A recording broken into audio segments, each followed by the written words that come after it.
You know, a blessed good morning, Counterflow. So, JL, kasalanan mo to, ba't walang di gumana yung PowerPoint ko? Okay.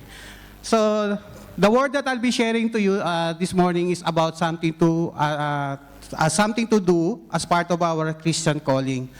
So, I entitled my preaching for today is about doing good as part of our Christian calling. So, last July, our church celebrated our Mission Month. And as we all know that as Christian, our ultimate calling or mission in our temporary journey is to share God's Word. We share God's Word in two ways. One, we openly share the Scriptures with others in need. And two, we live according to the Scriptures. One major aspect of Christian living is to do good unto others. The word do good appears 27 times in the Bible. And one could be found in Titus 2, verses 7 to 8. And it says, "In everything, set them an example by doing what is good. In your teaching, show integrity, seriousness, and soundness of speech that cannot be condemned, so that those who oppose you may be ashamed because they have nothing bad to say about us." So there will be thousands of reasons why God instructed us to do good. But I'll be dwelling only on 4 items why we have to do good. And it will be like, the first one, when we do good, it reveals God's love for others. In Matthew chapter 5, verses 16, it says, "In the same way, let your shine light before others, that they may see your good deeds and glorify your Father in heaven." Jesus said that our light shine. Why? Because when we allow His light to shine through us, people will see God's love more clearly. More clearly because we allow His love to flow through us. We counterflow darkness by allowing His light to shine through us. Every single person we meet is loved by God and is someone Jesus died for. Everyone we encounter through the day, strangers, acquaintances, friends, family can experience God's love through us. Every day, we have the opportunity to demonstrate God's love to others. In John 13, verses 34 to 35, it says, "A new command I give you, love one another as I have loved you. So you must love one another. By this, everyone will know that you are my disciples if you love one another." Some people are naturally loving, but that is not always the case. Sometimes may mga tao tayo na ayaw talaga natin. Sometimes our feelings may resist demonstrating love to one another. But we must remember, we are commanded by the Lord to love one another, regardless of our feelings. Some of you may ask, how do we show love to others? Here are the ways we can all demonstrate the love of God. First, show God's love by listening. People will feel valued and loved when they are heard and understood.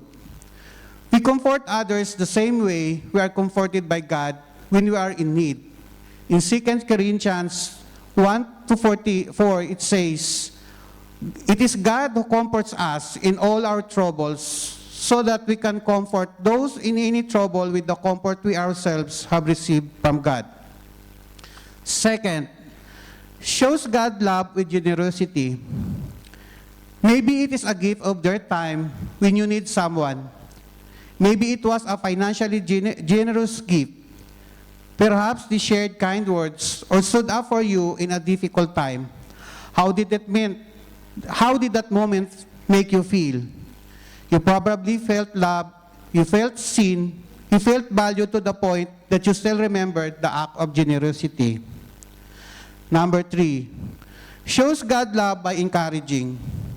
Everyone we meet is carrying some kind of burden. How can we help to lift someone's burdens? It can be as simple as words of encouragement.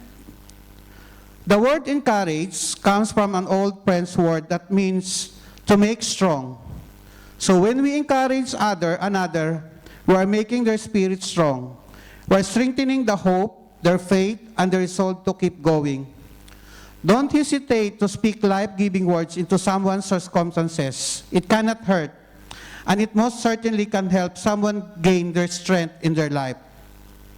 Next, show God's love with acts of kindness. Showing kindness means thinking about the other person more than you think about yourself.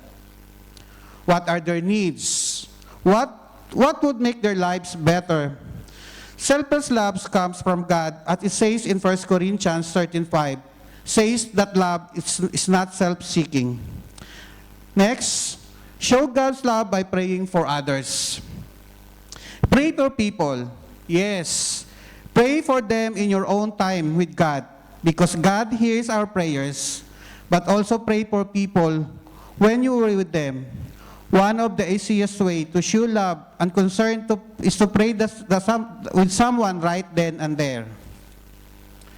The next reason is that it reveals Christ's presence in our lives. In Matthew 7:17 to 20, it says, "Likewise, every good tree bears good fruit, but a bad tree bears bad fruit. A good tree cannot bear bad fruit, and a bad tree cannot bear good fruit.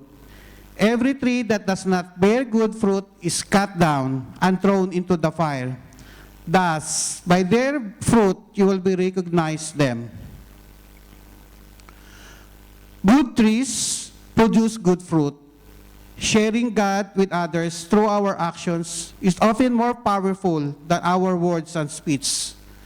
As we rely upon the Holy Spirit to move in our lives, it is His fruit we bear forth. His presence in our lives is manifested outwardly to others. As it says in Galatians chapter 5, verses 22 to 23, "But the fruit of the Spirit is love, joy, peace, forbearance, kindness, goodness, faithfulness, gentleness, and self-control. Against such things there is no law." The next reason is that it reveals our priority in life. In Matthew 6:33, it says, "But seek first the kingdom of God and His righteousness, and all these things will be added to you." As we daily seek the Lord and His righteousness, we will willfully and purposely conduct right living. Christ-like attributes will become part of our life as we live for Christ. There are two key components in seeking the Lord. First, always maintain a willing mind to the Lord. And second, maintain an obedient heart to His revealed word for your life. In Colossians 3:1-3, it says, "If you then are risen with Christ, seek those things which are above, where Christ seated on the right hand of God. Set your affection on things above, not on things on the earth, for you are dead, and your life is hidden with Christ in God." So we have the 5 priorities of life. First, it should be God. God, because we commit to placing God as the center of a priority of our lives. Nothing else works without God as our priority. Second, our family. The family is our second priority because it is in the family where we first learn about God and about other priorities. We build strong families because strong families honor God. Third, it's our work. We work hard to provide the best care and support for our families. 4, church and community. We worship regularly and participate in faith community. And last, freedom and liberty. We strive to maintain and respect our freedoms.